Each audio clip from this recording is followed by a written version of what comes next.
जय हिंद साथियों। आज पढ़ेंगे हम लोग दूसरा भाग, बायो का दूसरा चैप्टर पढ़ेंगे।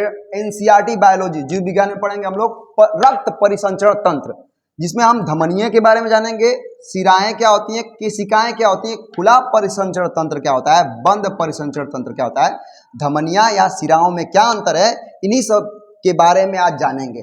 और रक्त परिसंचरण तंत्र के बारे में आज बहुत डिटेल में बात करेंगे। इससे पहले वाला जो वीडियो था वो रक्त के बारे में था। अगर आपने उसे कभी देखा नहीं अभी तो जाके जल्द से जल्द उसे देख लीजिए।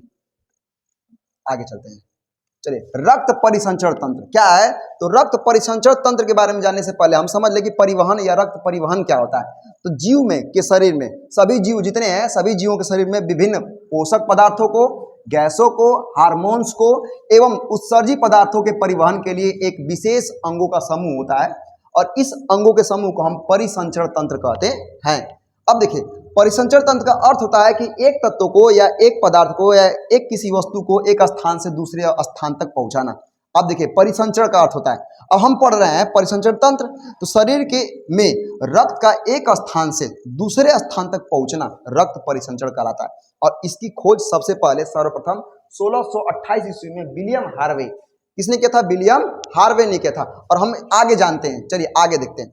आगे क्या है? रक्त परिसंचरण तंत्र। ये दो प्रकार का होता है। कितने प्रकार का होता है? दो प्रकार का, याद रख लीजिए एकदम, दो प्रकार का। खुला परिसंचरण तंत्र, दूसरा क्या होता है? बंद परिसंचरण तंत्र। यानी पहला है open circulatory system, close circulatory system.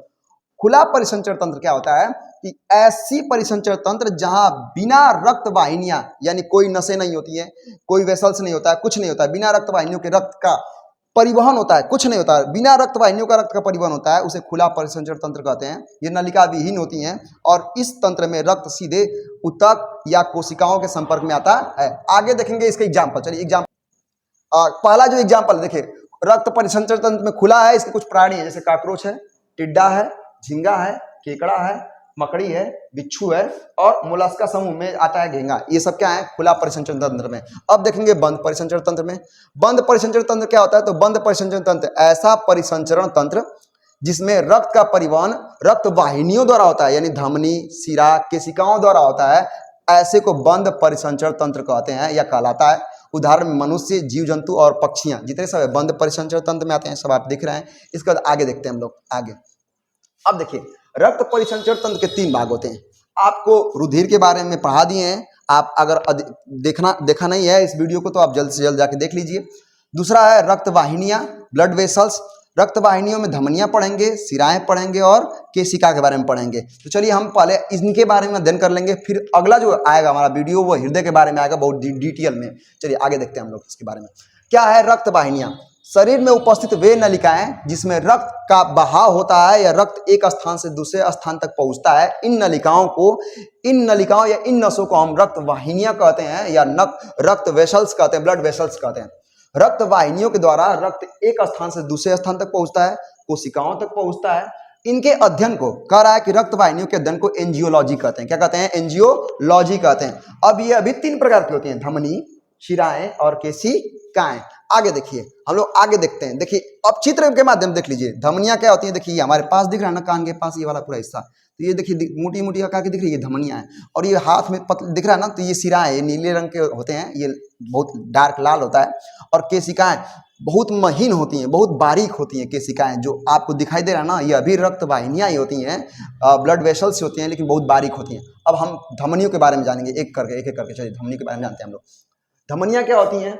ऐसी रक्त वाहिनियां जो ऑक्सीजन युक्त शुद्ध रुधिर को हृदय से शरीर के विभिन्न अंगों तक पहुंचाता है, धमनी कहलाती हैं। अब इसका रंग लाल होता है और इसमें जो रुधिर है वो उच्च दाब से बहता है, क्योंकि धमनियां होती हैं वो इनकी दीवारें मोटी होती हैं, परंतु इनके बीच का जो एरिया होता है वो सकरा होता है।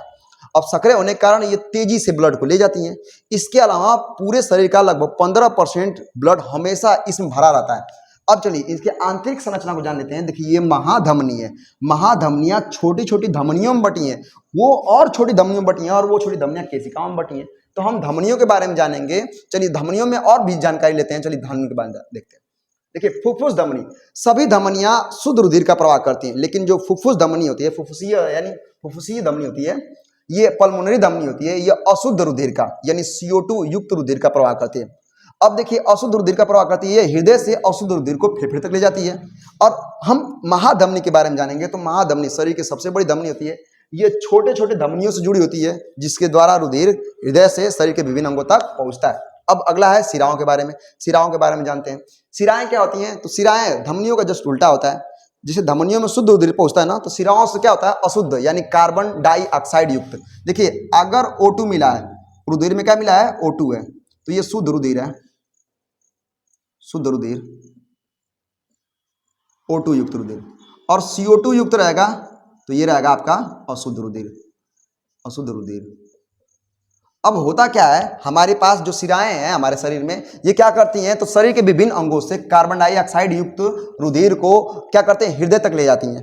अब क्या होता है, इनका रंग नीले रंग का होता है और इनमें रक्त का प्रवाह धीमी गति से होता है क्योंकि ये चौड़ी होती हैं। इनमें कपाट पाया जाता है, वाल्व, ताकि जो रुधिर है वो विपरीत दिशा में ना बह सके।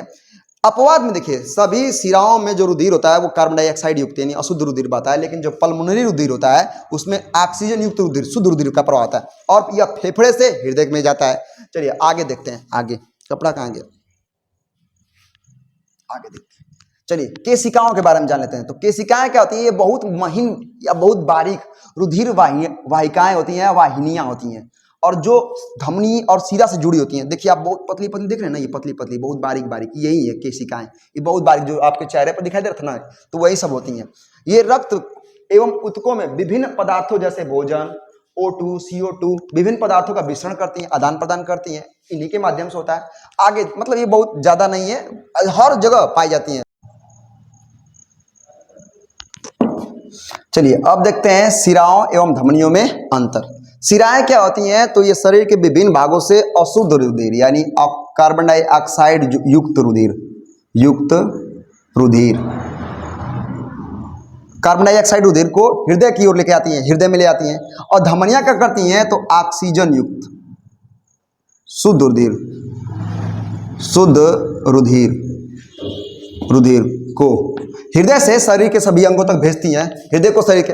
अब देखिए इसमें अशुद्ध रुधिर का प्रवाह होता है, लेकिन प्रॉब्लम यह है कि एक और धमनी होती, एक और शिरा होता है, नाम है पल्मोनरी, पल्मोनरी शिरा। इसमें क्या होता है? तो इसमें ऑक्सीजन युक्त शुद्ध रुधिर बहता है, शुद्ध रुधिर। चलिए तो क्या होता है, सभी शिराओं में कार्बन डाइऑक्साइड युक्त रुधिर का प्रवाह होता है, लेकिन पल्मोनरी शिरा है उसमें ऑक्सीजन यानी ऑक्सीजन युक्त शुद्ध रुधिर बहता है। और सभी धमनियों में ऑक्सीजन युक्त शुद्ध रुधिर बहता है, लेकिन पल्मोनरी धमनी को छोड़कर। इनका जो व्यास होता है वो बड़ा होता है, इसमें आराम से जो ब्लड है वो आराम से बहता है, कम दाब पर। इसका व्यास कम होता है, इस वजह से इसमें रुधिर का दाब बहुत तेजी से बहता है। इसकी दीवारें पतली लचीलेदार होती हैं और इसकी दीवारें मोटी और लचीलेदार और पेशियों की होती हैं। इनके प्राय अंगों के बाहर, ये देखिए हमारे अंगों के बाहर स्थित होती हैं, लेकिन जो धमनियां होती हैं ये अंगों के अंदर स्थित होती हैं।